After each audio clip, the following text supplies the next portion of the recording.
এই যে আমার ফুল মামনি। আহারে আহারে মা আমার, কখন থেকে আমার মা একলা একলা বসে দিছে রে। ওঠ ওঠ ওঠ কান্দ। আমার সোনা মা, আমার লক্ষ্মী মা। এর মা মুড়ি খাবি?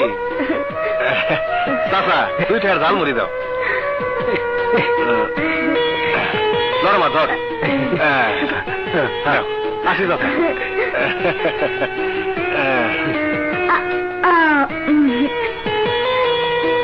আচ্ছা আব্বু, তুমি রোজ রোজ এত কষ্ট করে আমাকে নিতে আসো কেন? আমি এখন বড় হয়েছি না?